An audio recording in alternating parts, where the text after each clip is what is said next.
Este especial periodístico dedicado a escritoras se realiza gracias a Confama, una organización que cree en la cultura.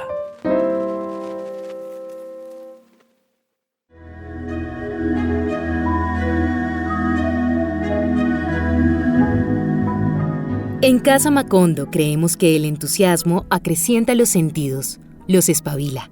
Pero hay que aprestarse, disponer un método. El nuestro, de pie sobre las manos y contrario a lo aprendido, incluye tocar el mundo con los ojos, escucharlo con la nariz, olfatearlo con la lengua, mirarlo con los dedos. Queremos que nuestros podcasts sean sobre todo para ver. Casa Macondo. Somos historias. Hola, yo soy Tatiana Escárraga, editora de Casa Macondo, y quiero darles la bienvenida a este espacio de escritoras con el apoyo de Confama. Hoy me acompaña Vanessa Rosales. Vanessa, ¿cómo estás? Mi querida Tati. Bienvenida. Muy honrada, muy feliz de estar aquí. Macondo es un medio que me ilusiona mucho por su brío, su independencia, su coraje. Entonces, con mucha admiración y honor. Muchas gracias por venir. Vanessa es cartagenera, es historiadora, es escritora, podcaster, rompedora, incómoda, autora de 3 libros que tengo aquí, Mujeres Vestidas, Mujer Incómoda y Mad Men. Creo que acabas de presentar precisamente Mad Men en Barranquilla. Así es. Y próximamente en Bogotá. Vamos a empezar por Mad Men. Esto es un ensayo que se lee muy bien, muy rápido además, muy ameno, incluso muy divertido también, la manera como planteas esta reflexión sobre Mad Men. Pero quiero saber por qué te llama tanto la atención este mundo y por qué te metiste tan de cabeza en Mad Men y cómo surge esto, porque entiendo que esto es una serie que está haciendo Rey Naranjo, donde hay otras autoras invitadas que hablan sobre series, ¿no? Efectivamente. ¿Tú escogiste Mad Men, te propusieron Mad Men o cómo fue? Creo que fue mutuo. Creo que es la serie que más he visto. Es obscena la cantidad de veces que la he visto 5 veces. 5 veces, ¿cuántas? Sí. Me atrae mucho Mad Men y me ha magnetizado mucho Mad Men porque inmediatamente nos ubica en el mundo del prefeminismo. Es un mundo muy específico, muy anclado en una particularidad. Es Manhattan, pero es Madison Avenue, es el mundo de la publicidad. Es el año 1960 cuando empieza la serie y termina en el 71. Entonces eso también es como... Pero inmediatamente nos ubica en un mundo que pertenece a los hombres, claramente. Y esa es una de mis miradas. Entonces creo que ese libro también me ilusiona porque no solamente es una mirada Mad Men, que es una serie que creo que condensa muchas de mis obsesiones y de mis fijaciones y mis temas de estudio, sino que también propone una intensa mirada femenina y heterosexual, que es algo que vengo como pensando desde hace un tiempo. A mí me interesa mucho el concepto de the male gaze, que es como este gran precepto teórico instalado en el 75 por la pensadora Laura Mulvey, pero todo lo que implica la mirada. El gaze también no tiene traducción en español, entonces gaze para mí es como intensa mirada, que también nos arroja al mundo de los símbolos, de cómo percibimos las cosas, de la mirada como un lugar también de entramados simbólicos y cómo ha funcionado lo femenino, lo construido como femenino y lo construido como masculino en la intensa mirada. Entonces claramente estamos en una época donde ser heterosexual no es tan popular, con buenas razones, con buenas razones. También porque ha existido como esta arrogancia de considerar la heterosexualidad un lugar común, que no lo es, y las epistemologías de género han venido moviéndose, entonces no es el tema más popular, pero algunas personas, a pesar de todo, somos heterosexuales, y en mi caso eso implica unas contrariedades importantes, porque como una mujer del Caribe que ha buscado liberarse de muchas formas, pues amar a los hombres tiene unas consecuencias interesantes. Entonces ese libro utiliza Mad Men como esta fascinación y este embrujo por unas masculinidades Por lo masculino. problemáticas también, porque eso es una confesión que hago en el libro. Claro, para allá voy. No es solamente una reflexión sobre Mad Men, No. utilizas Mad Men, pero además para destaparte, Ah, sí. para contar mucho de ti, para abrir tu Sí. corazón y para hacer una reflexión también sobre tu relación con lo masculino y sobre la mujer que desea. Es que cuando mencionabas lo de la heterosexualidad que no es tan popular, pareciera que tampoco es tan popular el deseo femenino. ¿No? Y es uno de los temas que yo también vengo como trabajando, pensando. Por un lado, porque el deseo sexual y erótico en la mujer ha sido históricamente castigado. Castigado. Sigue siendo castigado. Pero también el deseo va más allá. El deseo es toda forma de pulsión vital y el deseo es castigado también de muchas formas en la vida. Porque el deseo puede ser el deseo de ser una intelectual o el deseo de maternar o no. El deseo es una plétora muy amplia. Muy amplia. Pero claramente sí creo que el deseo erótico y el deseo sexual sigue siendo un terreno interesante para observar muchos temas. Entonces, la heterosexualidad femenina es un lugar complejo por eso, porque se desea a los hombres y hay muchos hombres o hay unas masculinidades predominantes, porque no me gustan las narrativas totalizantes tampoco, que es muy importante también de escapar ese lugar de todos los hombres. Los hombres es una categoría reduccionista. Que hace mucho daño además. Demasiado daño. Pero sí es verdad que en algunas masculinidades predominantes la heterosexualidad es compleja porque muchos hombres son enseñados y educados a amar y a desear a las mujeres a través de arquetipos o de una manera deshumanizada o en el marco de una cultura misógina. Entonces eso tiene unas consecuencias también, que los hombres aman y desean partes de las mujeres o versiones de las mujeres y no las complejidades humanas de las mujeres. Entonces el terreno del deseo, del amor, de la heterosexualidad, creo que son, como me interesa a mí mucho, como esos campos fértiles donde podemos encontrar muchos otros temas, muchos otros símbolos, muchos otros sentidos, significados. Esa mirada hacia lo masculino y ese deseo también de lo masculino desde lo heterosexual también te genera a ti ciertas contradicciones, ¿no? Hay muchas contradicciones en tu obra, tú lo reconoces así, porque acabamos algunas mujeres también enganchadas a ese arquetipo, digamos, también macho.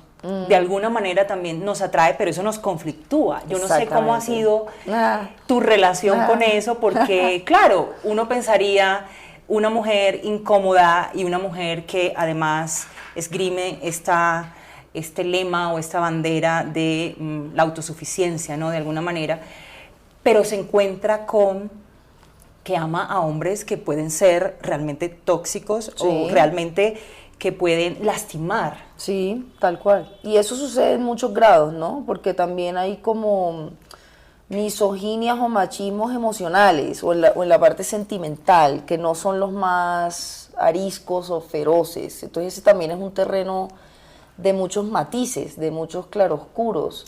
Pero ese machismo emocional, Vanessa, ¿te refieres a un machismo emocional desde la mujer o en el hombre? Los dos. ¿O en ambos? En ambos, porque también es cierto que a muchas mujeres, por ser educadas a entender una forma de masculinidad, se pueden sentir incómodas ante unas masculinidades que no performan o no actúan de una manera predominante también. Sí. Como hay un tema, por ejemplo, cómo se sienten muchas mujeres con la bisexualidad masculina. Ese es un tema interesante. De recorrer, por ejemplo. O cuando hay atributos, entre comillas, porque todo esto son construcciones sociales y culturales más femeninas en ciertos varones, ¿no? Entonces, es un terreno que requiere, yo también creo, constantemente el microscopio del contexto y la radicalidad contextual. Por eso las narrativas totalizantes son peligrosas y las categorías nos ayudan a nombrar, pero creo que hay que tener cuidado. Y también está este tema, en mi caso, que seguramente me puede generar cancelaciones y pues como condenas, pero esta sensación de crecer en un mundo e identificarme con lo masculino como aquello que encarnaba la libertad. Entonces eso va desde mi propio padre hasta las figuras del rock and roll, por decir algo, y luego también como fijarme o desarrollar una fascinación por unas masculinidades problemáticas. Entonces el mundo de mi abuelo paterno, el mundo de mi abuelo Walter, que era un tipo así muy elegante, muy glamuroso, argentino, era el mundo como de Dean Martin y de Frank Sinatra y de The Rat Pack, y ese mundo que tiene un montón de espinas. Sinatra es un personaje, bueno. Un personajazo. Personajazo. Dean Martin también, está el tema de la bebida, está el tema de ese glamour masculino es una estampa de Mad Men y que tiene unas consecuencias sobre lo femenino también interesantes, pero y además esa fijación y esa fascinación más problemática aún mía, que lo he confesado en otros espacios, de los gángsters, como toda esta cultura del mundo de Scorsese, por ejemplo. Tú hablas ahí de Casino, por ejemplo. De Casino, sí. Habla de todo el tema de la mafia, todo lo que está asociado a Scorsese y a la mafia también resulta fascinante. El Padrino, el mismo Padrino, ¿no? Es un mundo que a mí me ha generado mucho placer. Lo que pasa es que en la medida en que mis filtros cognitivos, mis conocimientos se han como agudizado, pues cuando vuelvo a mirar veo las espinas. Y has hecho la decantación, ¿no? De toda esa narrativa. Precisamente en Mujer Incómoda tú empiezas hablando, son una serie de ensayos donde también te muestras muchísimo, donde también utilizas tu propia experiencia para hablar de todos estos temas que tienen que ver con feminidad, que tienen que ver con mujer, que tienen que ver con feminismo. Pero ahora que lo mencionabas es que me llama la atención que empiezas por tu papá. Mi padre. Creo que la influencia que ejercen los padres en muchas mujeres que finalmente acaban siendo liberadas o liberales es brutal. Porque tú muy bien decías que es esta sensación de querer parecerte a eso que luego en algún momento genera rechazo. Tú querías la libertad de tu papá. Exactamente. Tú querías los privilegios de tu papá. Y muchas mujeres en el Caribe hemos querido eso. Hemos amado eso, pero eso genera también conflicto y contradicción. Claro. ¿Cómo ha sido esa relación con tu papá que es tan bonita como lo cuentas ahí? Pues mi padre es precisamente como ese gran molde de observar en una de las personas más cercanas a mí unas posibilidades que yo añoraba para mí misma, una identificación. Además, creo que este caso que atraviesa a muchas mujeres y a muchas personas habla y refleja sobre cómo la desobediencia de género, que para ciertos segmentos se siente tan amenazante, sucede en muchos grados. Las mujeres que buscamos liberarnos, que atravesamos ese proceso vital de liberación, desobedecemos también al género. Tal vez no desobedecemos como otras experiencias, como pueden ser las experiencias llamadas no binarias, diversas, trans, pero estamos hermanadas por unas desobediencias de género. Al final, lo que estamos tratando es de no ser prescritas ni prescritos por unos mandatos de cómo se supone que debemos ser por ser mujeres o por ser hombres, que es una cosa que me parece interesante también. Es que eso está muy enraizado, no sé si eso es solamente del Caribe, pero es cómo nos ven y cómo estamos destinadas o cómo estábamos destinadas desde pequeñas a ser. Tú también hablas de eso, de ser la elegida. Ajá. Qué rabia, ¿no? Ajá. Es que eres la elegida, él te elige. Él te elige. Él te elige. Claro. ¿Y dónde está la elección, por ejemplo, nuestra? Que creo que también eso es parte de esa ruptura, no decir, no, tú no me eliges a mí, yo elijo también. Yo elijo también. Claro. Sí, y además yo creo que soy muy enfática en que el lugar desde el cual yo miro y por ende desde el cual yo escribo es muy particular. Es decir, como yo soy una desobediente a una clase social particular, yo soy una desobediente a unas prescripciones de la feminidad muy particulares, ancladas ¿en qué?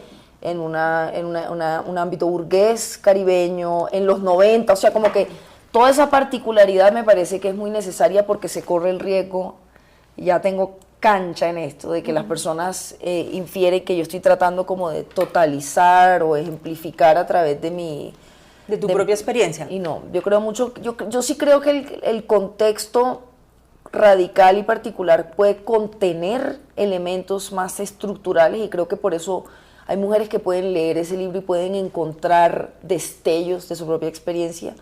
Pero creo que también es muy importante eso yo sí creo mucho en la contingencia, en la particularidad. Creo que todas las personas que escribimos estamos profundamente encarnadas en una experiencia, en un cuerpo, en una situación. Sí. Entonces, claro, mis desobediencias al tema del matrimonio responden claramente a mi formación burguesa. Es decir, es que creo que muchas empezamos a mirar de dónde vienen ciertas expectativas que como que se enquistan de manera inconsciente, como esta noción de en algún momento iba a convertirme en esposa, No sabemos ni cómo, pero iba a pasar, como que iba a suceder. Madre y esposa de su casa.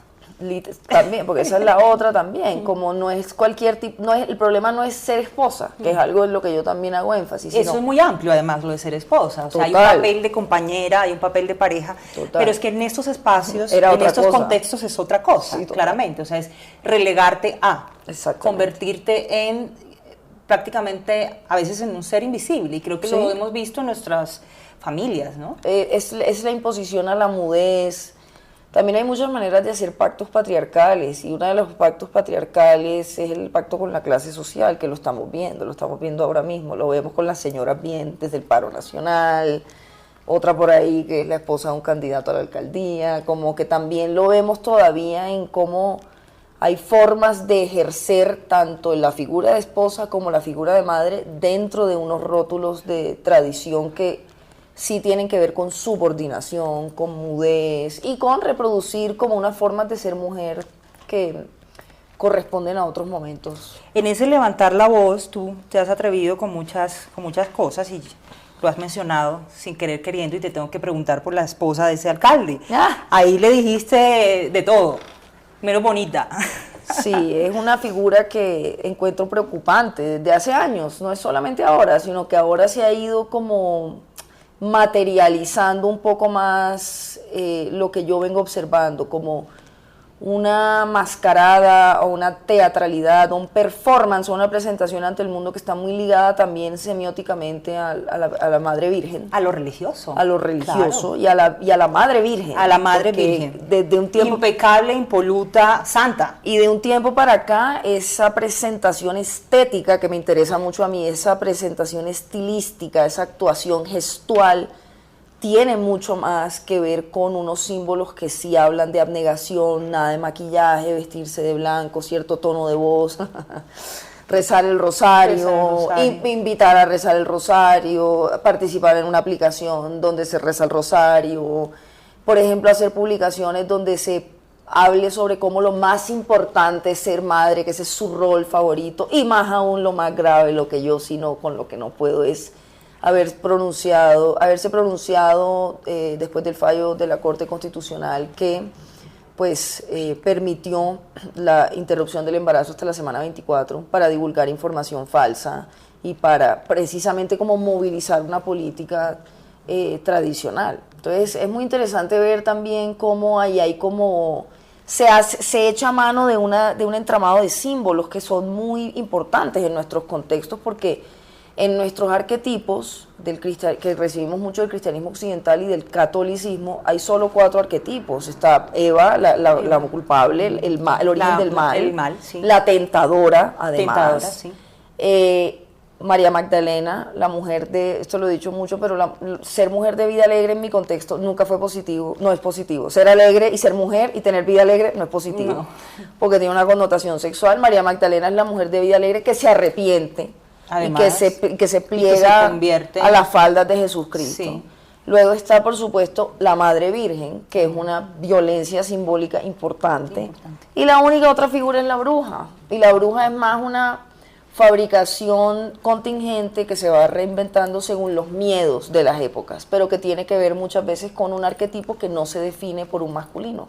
La bruja no es esposa de alguien, no es hermana de nadie, no es hija de nadie, es como lo que más amenaza también al sistema, y es la desobediente, la insurrecta, y eso tiene muchas formas, desde ser una mujer, cuando uno mira históricamente, desde ser una mujer anciana que ya no tenía función sexual y que vivía sola, o a ser una mujer que estaba como ayudando en los partos, es decir, pero es interesante precisamente que este personaje se haga de estos símbolos para generar ese arquetipo, pero además con un fin de poder político. Esto no es inocente, y no es una persona que además es una persona que tiene un arraigo importante en industrias como la de la moda. De la moda, exactamente. Como la del entretenimiento. Entonces, debo hacer un matiz, creo que dije esposa del alcalde, esposa del candidato. Del candidato, Del candidato a la alcaldía. Exacto.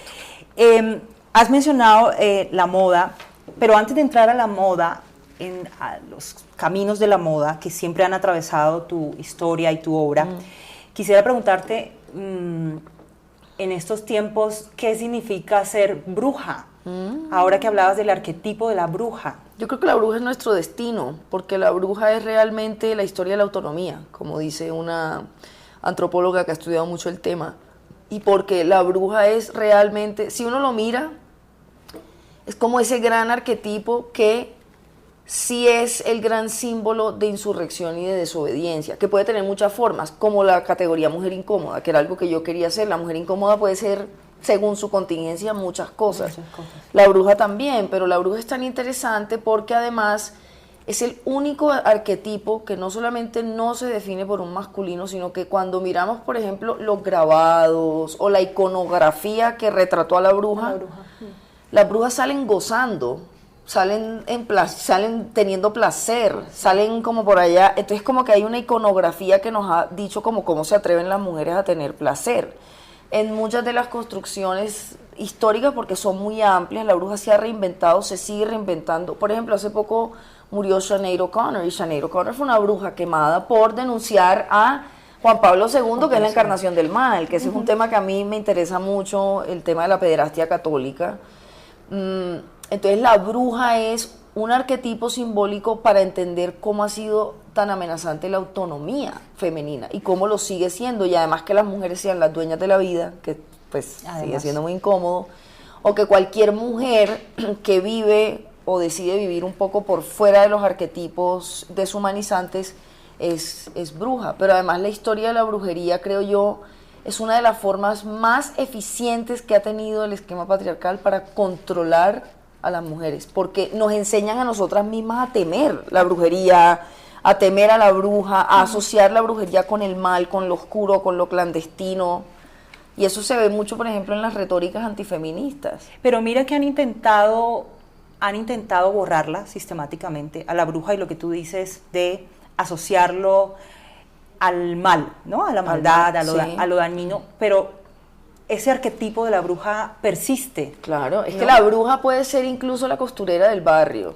o ha podido ser la costurera, o la abuela que sabía qué menjurjes darnos para algo. Como que la bruja se reinventa, pero también como que es ese arquetipo de desobediencia, y creo que también hay que verla también atravesada por otras cosas. Es decir, cuando hablamos de santería o de espiritualidad yoruba, o cuando se cruza ese tema más racial, ahí también se complica. Todavía el catolicismo nos tiene como muy en esta onda de que eso es satánico, de que cualquier tipo, y si a eso se suma, si es una mujer, y es una mujer afro, como veíamos en la Nueva Granada en el siglo XVII, cuando empezó como todo la persecución inquisitorial al tema de la brujería y la hechicería, pues eso también tiene unas connotaciones allí muy reveladoras.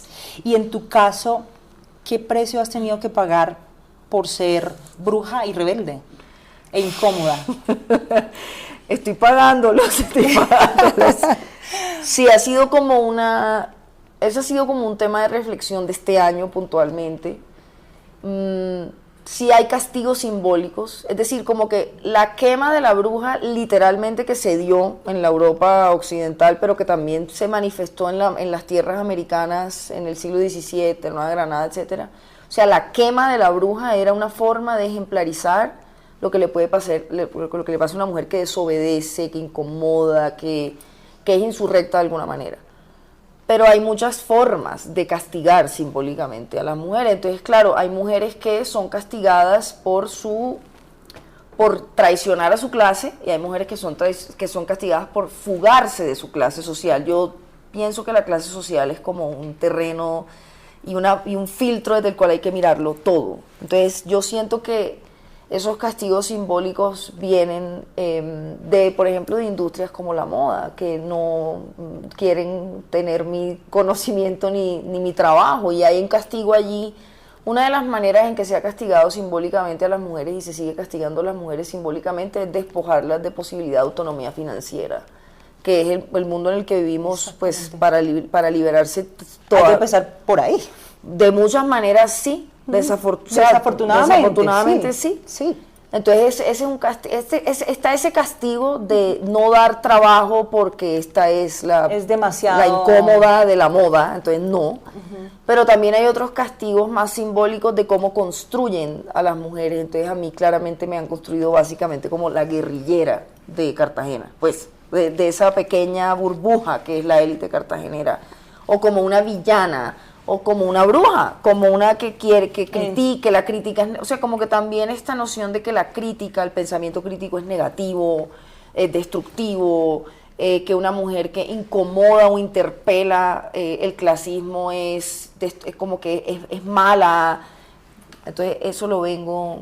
¿Cómo lo llevas?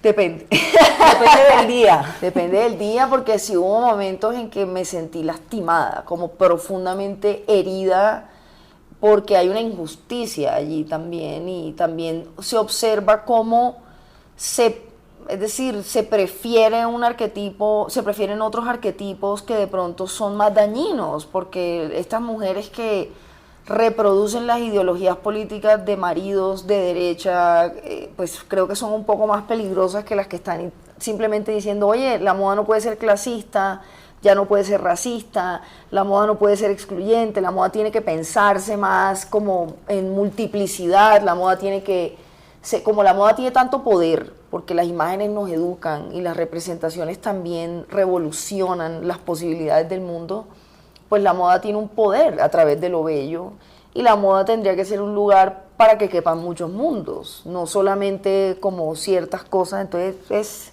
es todo un tema ese de llevar la herida de los castigos simbólicos. Y en el ámbito ya más personal, por ejemplo, en lo que tiene que ver con las relaciones, mi experiencia con mujeres como tú es que generan temor en los hombres, sí. Generan rechazo, generan inseguridad, y esto a la larga se traduce en que toca estar solo, o toca con el tóxico, por eso no aguanta mucho, o apelar a me meto en mi cueva y en mi cuarto sagrado y toca sobrevivir así. Sí, no pero sé si ha sido tu caso. He tenido una amplia experiencia, pero también hay un tema como de vivir, del amor, el desamor, como también como parte de la experiencia, un poco lo que decía Emma Goldman, que la tragedia de la mujer no es la falta de experiencia. Entonces, el desamor, el desacierto, el conocerse a través de este tipo de circunstancias amorosas ha sido también parte de la liberación. También, obviamente, medir las diferencias entre la teoría y la práctica, porque muchas mujeres que están en proceso de liberación saben, pero cuando se enfrentan a la textura de ser sujetos amorosos, pues se contradicen, incurren en contrariedades. Pero también debo decir que las narrativas totalizantes son peligrosas por eso, porque también hay hombres que pueden amar o apreciar como eso que precisamente muchos hombres son enseñados a temer o a intimidarse. Entonces también pero son poquitos. Son más excepcionales, sí, son más excepcionales, porque desafortunadamente en las enseñanzas de la masculinidad no es tan común la introspección y como el contacto con el mundo sentimental. Exacto. Y la conexión con lo femenino. Entonces creo que también pero hay hombres que sí tienen eso, que tienen muchas formas, que lo femenino no es los tacones, no, es como la escucha, el cuidado, el mirarse.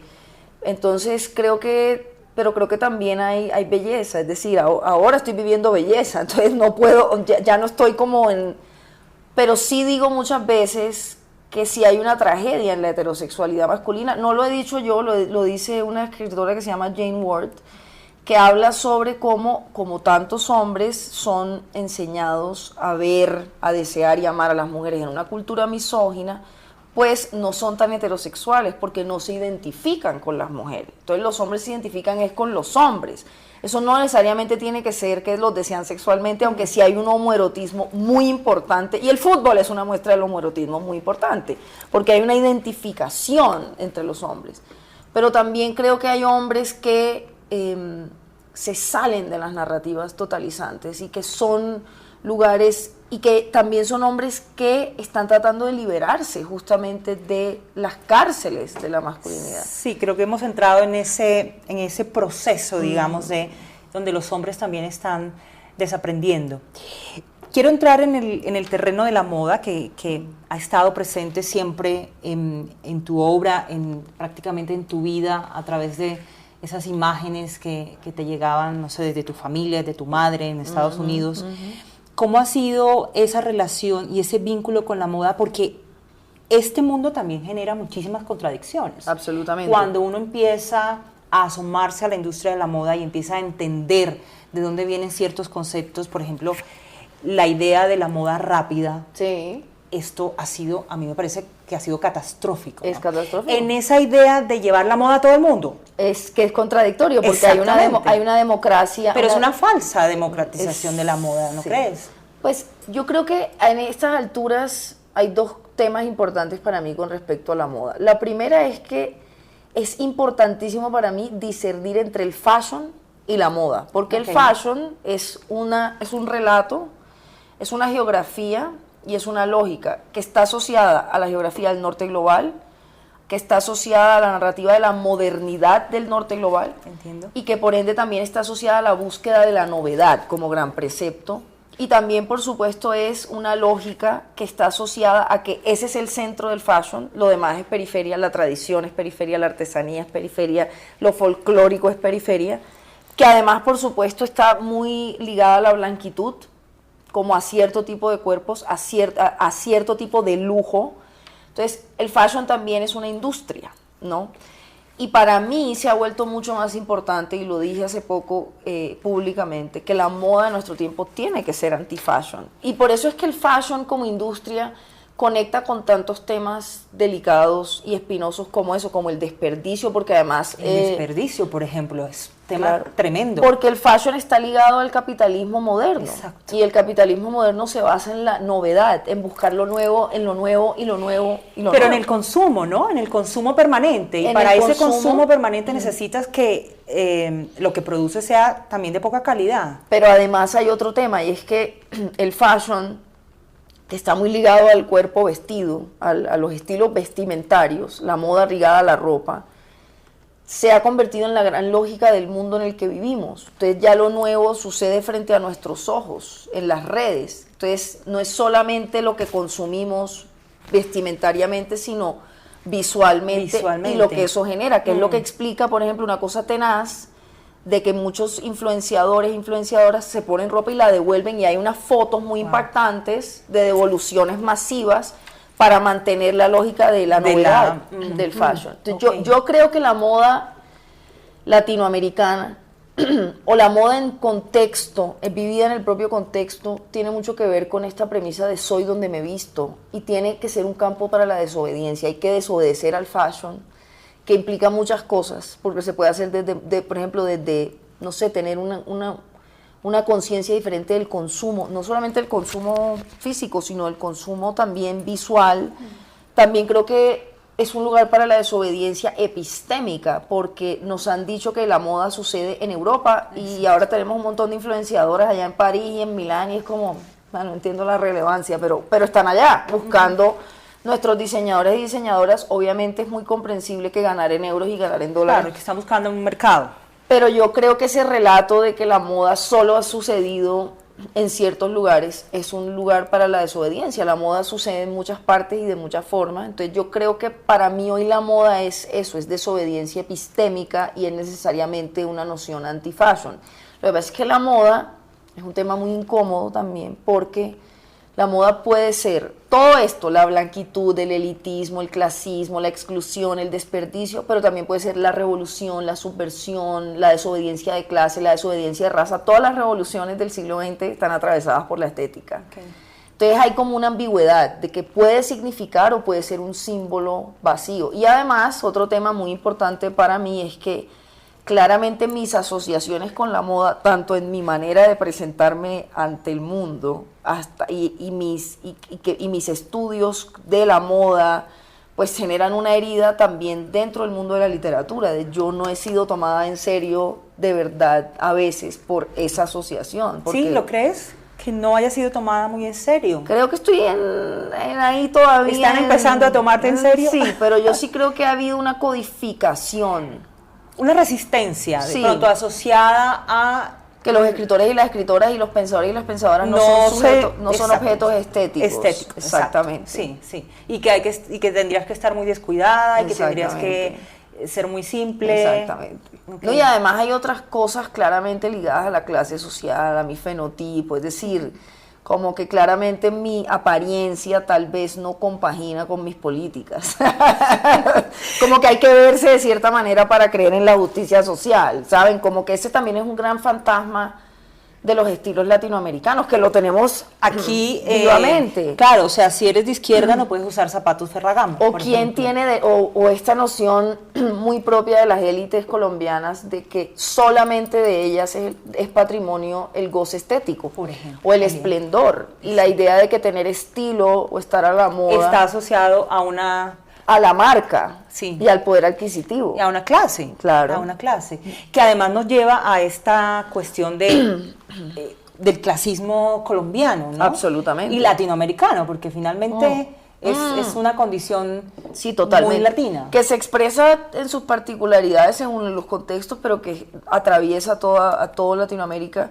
Y es un tema que a mí me interesa mucho. Yo creo que entender el mundo desde la clase social es una de mis preocupaciones desde que soy muy joven, sino que claramente con los años pues se van apalabrando más las inquietudes y las preguntas. Yo creo que Mujer Incómoda incluye muchas intensas miradas sobre esa dinámica tan aleatoria y azarosa que es la clase social, porque no la elegimos. No la elegimos. Claro. Y está en la geopolítica de la ciudad, en la manera de hablar, en todos los relatos de centro-periferia. Entonces es yo creo que uno de los vectores fundamentales a través de los cuales yo miro todo, la moda también. Tenemos que ir terminando ya. Me encantaría seguir porque es muy, muy interesante hablar de estos temas contigo. Pues te quería preguntar dos cosas ya para finalizar. Una es tu relación con la religión, que también lo mencionabas antes. Y lo otro es, bueno, después de esto, ¿qué sigue? Porque tú estás como permanentemente como en reinvención, ¿no? Sí, digo yo, estás como explorando todo el tiempo. Gracias por notarlo. Eso es algo muy importante para mí. Yo creo que mudar de piel y restaurar y como renovar y buscar nuevos terrenos es muy propio de la obra que creo que estoy construyendo. Mi relación con la religión, las personas se equivocan, las personas creen que como yo soy tan anticatólica, tan profundamente anticatólica, no soy una persona espiritual y que incluso no tengo una relación con las deidades del cristianismo que me fue como enseñado, Jesucristo, la misma Virgen María. Yo creo que yo como en todo soy sincrética, yo creo en el sincretismo y mi espiritualidad es sincrética. Entonces, claro, yo fui criada en un catolicismo que me parecía aterrador, que no me generó comodidad en ningún momento. Tanto así que yo escupí la hostia el día de la primera comunión, que me causó mucha culpa. También por entender cómo construyó el catolicismo a la mujer, y yo lo he dicho públicamente y me ha costado caro, el catolicismo odia a la mujer, realmente, sí, de acuerdo. Simbólicamente. Entonces mi relación tiene que ver también con eso, y por supuesto y por eso yo admiro tanto a Juan Pablo Barrientos, porque una de mis grandes banderas ha sido desde hace años la pederastia católica, y es increíble que a las personas les incomode mucho más que haya personas que denuncien la pederastia, que la pederastia en sí. Incluso con temas fácticos como puede ser el periodismo de investigación de alguien como Juan Pablo, que la misma pederastia católica, que es el caso de Sinead O'Connor, que muere hace poco y que es como castigada desde el año 92 por lo que hizo en Saturday Night Live, por ejemplo. Entonces mi relación con el catolicismo es más con el catolicismo, porque yo he bebido como todo. Para yo mirar y escribir el mundo recurro a la hibridez y al sincretismo. Entonces yo he bebido del judaísmo. El judaísmo es una espiritualidad que me ha atravesado mucho. Yo he sido una gran lectora de la Biblia. Y además hace poco habías vuelto a leer la Biblia. Y leí todo el Nuevo Testamento, como en la tarea de, quiero entender a Jesús, claro. Quiero entender la obsesión. Por supuesto también siento como afinidad espiritual con temas más yorubas, con temas de extracción africanista. Entonces soy sincrética, pero por ejemplo también en mi sincretismo está lo católico. Lo que pasa es que no... Es inevitable, además. Pero no, es que yo siento que a muchos y a muchas en el catolicismo nos enseñaban a rezar con miedo, como el man que nos está viendo y nos va a castigar, y la culpa. Es que es el miedo y la culpa, ¿no? Lo que ha marcado la enseñanza religiosa, católica al menos. Literalmente. Entonces, esa es mi relación. Y sobre todo haber tratado de entender y de estudiar cómo construyó el cristianismo occidental y el catolicismo a la mujer y a lo femenino. Eso ha sido como una obsesión para mí, como historiadora, como pensadora, como escritora.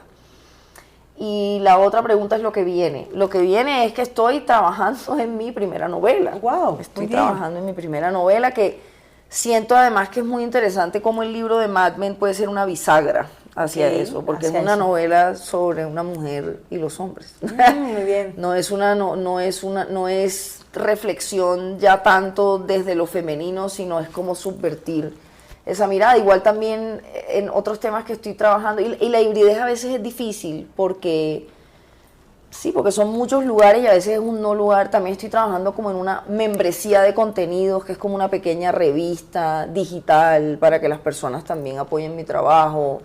Estaba haciendo un podcast que se llamaba Popularmente, que era analizando más el estilo que está en todo y que es de todo el mundo.